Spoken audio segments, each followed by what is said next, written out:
Greetings. There is so much I could have said in the last video, but I think it warrants being said as a separate video in its own right. It's no accident in a way that this is Unlocking the Matrix episode 22,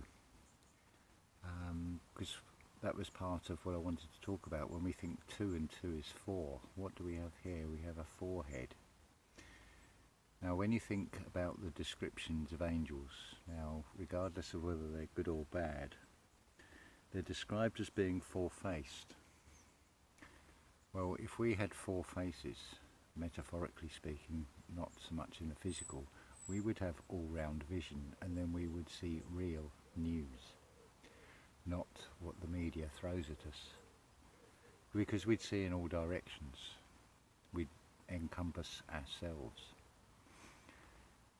Now something else that is worth, I think, looking at, and I don't know if anybody else has actually said this before, but I'm referring back to when I talked about the nightlight, the mobiles that shine projections onto the ceiling for a child, might have the man in the moon and various stars and things.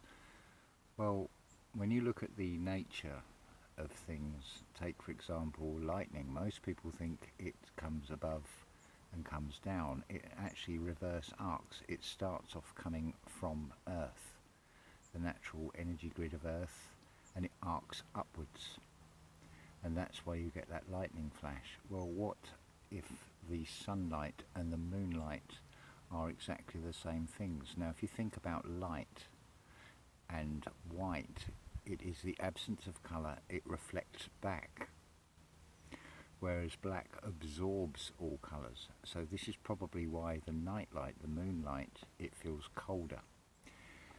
So these two light sources are not providing cold or heat, but the energy is coming from the Earth. What we perceive as being the sun is reflecting it back. Now whether this energy travels up through the pole star and works on the same principle as a pocket watch, with a series of cogs going round the centre, or whether it is an invisible force that goes out from the Earth to the sun and then is reflected back.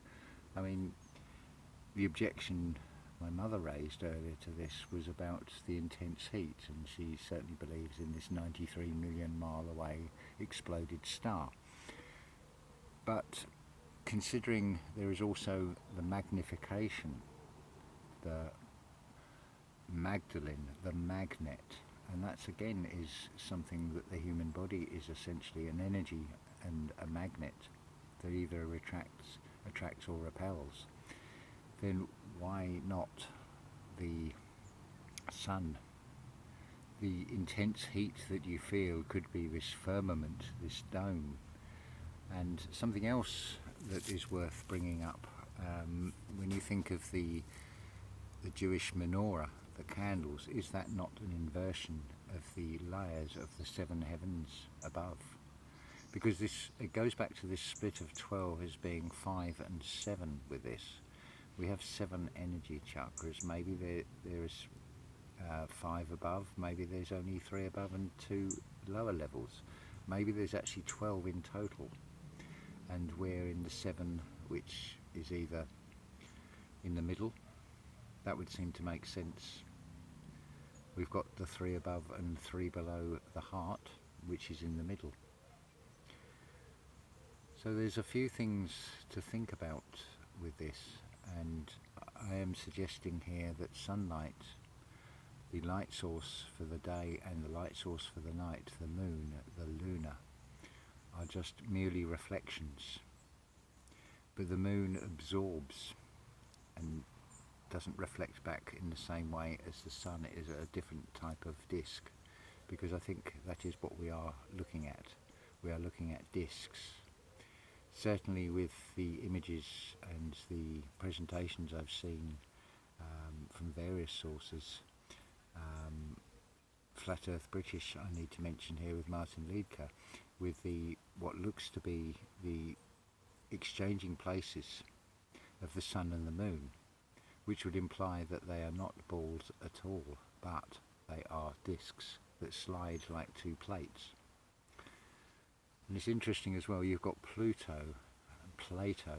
Again, it's just a change of the vowels that change how we perceive those words. But what if they are the root of both are the same? Something else to think about in all these equations and things.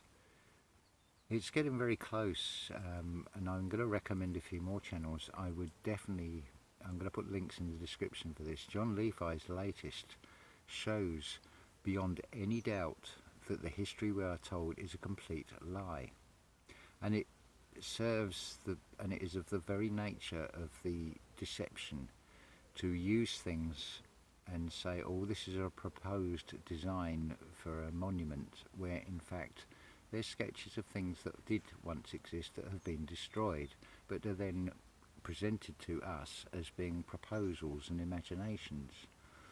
Well, we all know that the dark side are incapable of creating and having imagination.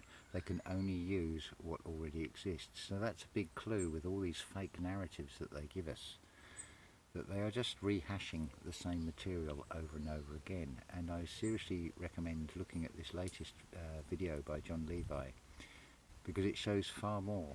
Have you ever heard of a Cherokee Gothic style of architecture, for example? Now, the two things straight away sound to be very at odds with each other, but I looked at the word Cherokee. Well, maybe it's a cherubim or an angel,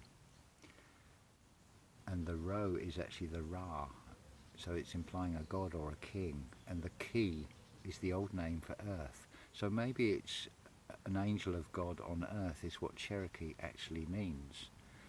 What is also very interesting that comes out if you look at Jon Levi's channel, if you look at Japan and you look at China and then you look at North America, you will find there are some very light-skinned European looking people, and this fake story we're told, which is clearly a complete lie about the Americas being discovered by Columbus. And are we to believe that everybody migrated across the Bering Straits when it was a landmass? If you look also at the older maps of the Earth, there is no Pacific Ocean. That seems to have been added in. On at least one of these maps I've seen, you've got what we would call the North American continent and the South American continent joining to a far bigger landmass, which we would think of now as Asia. So there's yet more things with these floods, far more than we've ever been told.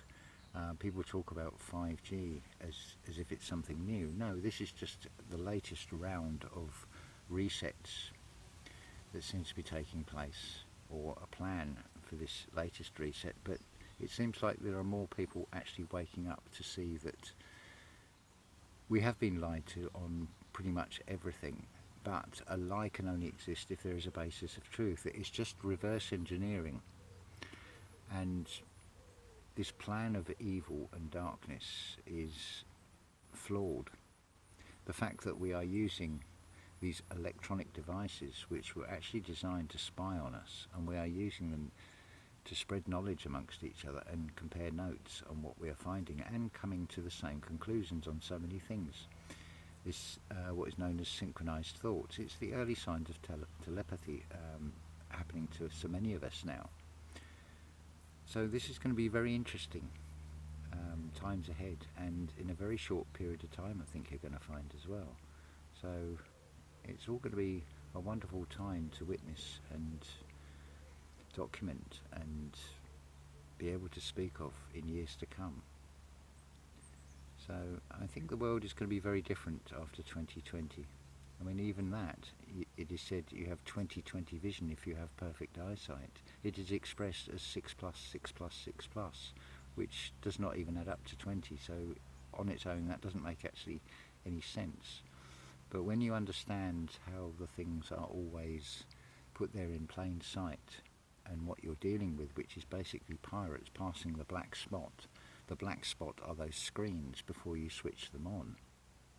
It conforms to the same pattern as everything else in nature. So there's a lot in this video, a lot of things I've covered there, and probably, as I always do, there'll be something I've forgotten to mention, which I'll then hold over for another video in the future. There will be more episodes. I didn't expect to make a second one today, but the information is for sharing, because sharing is caring. So think about this light source, the sun, and where that energy is really coming from, because is love not two-way traffic? Is it not mutually beneficial? Is it not reciprocal? Is it not reflected back in each other? Do we not follow the same patterns and design as so much else, including this tree that is right behind me? Trees talk to each other through their root system. It's not a vocal communication, but it's still a communication between different trees. And they know to grow towards the light and will support each other by locking their roots together when there are strong winds. It's a lesson that all of humanity could learn from trees quite easily. It's such a simple lesson. Thank you.